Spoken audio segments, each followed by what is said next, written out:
You need to deal with this every day. Kung kalilinis mo lang ng bahay, tapos ganyan naman kakalat ang kanyang mga toys. Pati mga pinagkainan ng chips ay kung saan saan lang nakapatong. So pag ikaw ay mommy ng isang toddler, you need to deal with this clutter every day. Ito ang kanyang mga damit, na maya't maya isinusukat.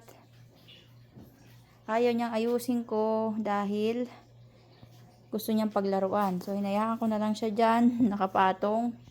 At ako'y napapagod na rin kalilinis araw-araw. Paggising nga niya kaninang umaga, habang ako'y nasa taniman, ay busy naman siya ditong magkalat. Ito ay niligpit ko bago ako nagpunta sa taniman. At ngayon nga ay ito nga, puro kalat na naman. Ayan, kung saan naman nakalagay yung kanyang mga toys.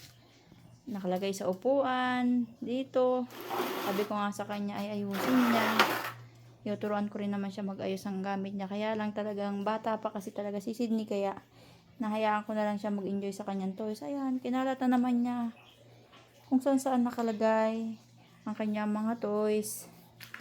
So, you need to deal with this one every day kapag may toddler ka or may kid na mahilig maglaro.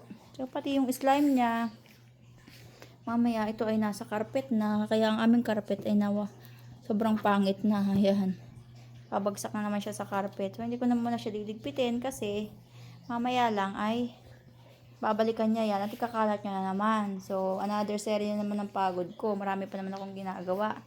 Tapos, ang kanyang kalat naman ay maya't maya. So, kaya sa mga mommies na katulad ko, ang araw-araw nating gawain ay magligpit ng laruan ng ating mga anak. So, ayun nga ang gawain ko araw-araw. Kahit sobrang busy rin ako sa pag-garden ko, nakakapaglinis pa naman ako ng bahay namin na sobrang kalat dahil sa mga laruan ni Sydney.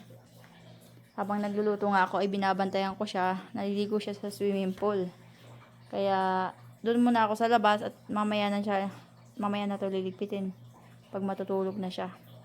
So, bye-bye guys. Shout out sa mga mommies out there. Good luck to us every day dealing with this clutter in our home. Bye!